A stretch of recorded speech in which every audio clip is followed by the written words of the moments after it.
Buenos días, Vicente.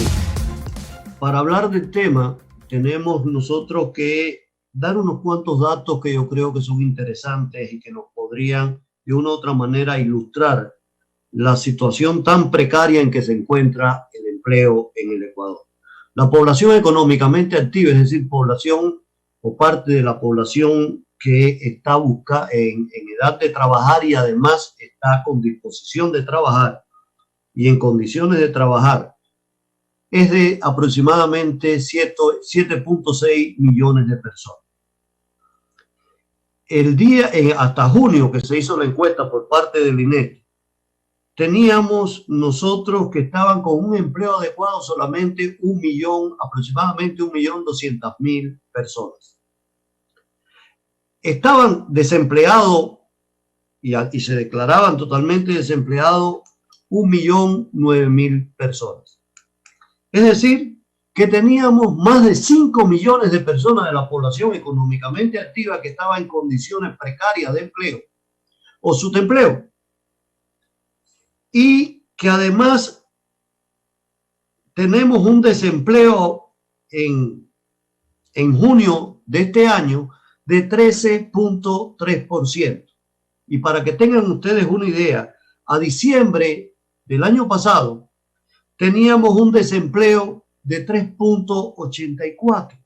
Es decir, que prácticamente se incrementó en 10 puntos porcentuales las condiciones de desempleo en el país. O en otras palabras, pasamos de más o menos unos 300.000 personas consideradas en desempleo a más de 1 millón de desempleados. Entonces, si esta situación del empleo nosotros la analizamos y vemos, por ejemplo, que el empleo adecuado bajó de casi 40% a finales del año pasado, 38.85%, a menos del 17% en junio de este año, nos dice a las claras la situación tan precaria que tiene la generación de empleo en el Ecuador. Y si bien en sentido general el desempleo está en 13.3, en el caso de las mujeres es peor porque aumenta un 3% más, es decir, pasamos a casi 16% de desempleados en el caso de las mujeres.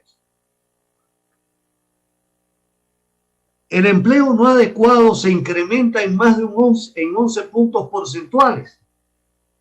Entonces, cabe preguntarnos, ¿qué hacer con esta situación? Donde además, a diferencia de otros países y con toda la situación que se está dando a nivel internacional con la crisis del comercio mundial, nosotros vemos que cada vez se pierden más empleos.